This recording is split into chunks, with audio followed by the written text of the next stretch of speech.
ఇప్పుడు పిల్లలు నాన్న వీళ్ళు నాన్న పడేయకూడదు ఫుడ్ అని చెప్పాను, పడేశారు, అరుస్తా. చంపేస్తావా అరుస్తావా? అరుస్తాం. ఎందుకు? పడేయకుండా ఉంటానికి. మళ్ళీ 2 రోజుల తర్వాత మళ్ళీ పడేశాడు, కాలుతో దెబ్బ కొడతాం. చంపేస్తావా? చంపం. అన్నం పడేయకూడదురా, తప్పురా అని చెప్తాం.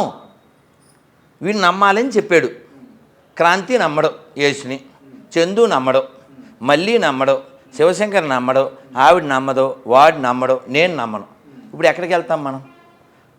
నిత్య నరకం. అగ్ని ఆరదు, పురుగు సావదు.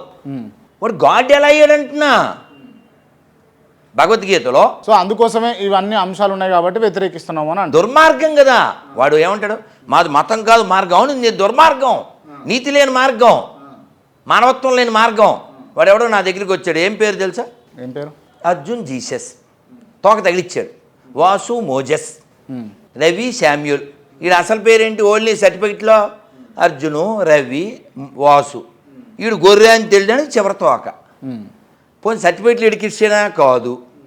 ఇంటి పేరు లేకుండా బతుకుతాడా? కాదు. ఈ మోసాన్ని మనం వ్యతిరేకిస్తున్నాం. ఓకే. ఇప్పుడు నువ్వు మాకేం చెప్పావు? గురుజీ మాకు చాలా పెద్ద కారు, ఆడి కారు అని చెప్పావు. మేము వెళ్తే అక్కడేమో మారుతి 800 ఉంది. మండుద్దా మండదా? నువ్వు ఇక్కడ ఇచ్చిన బిల్డప్కి అక్కడ లేదుగా, అందుకు వ్యతిరేకిస్తున్నాం అంతే. ఓకే. మేము వ్యతిరేకించే క్రైస్తవాన్ని కాదు, మోసాన్ని. ఎందుకంటే క్రైస్తవ మోసం కాబట్టి అంతే.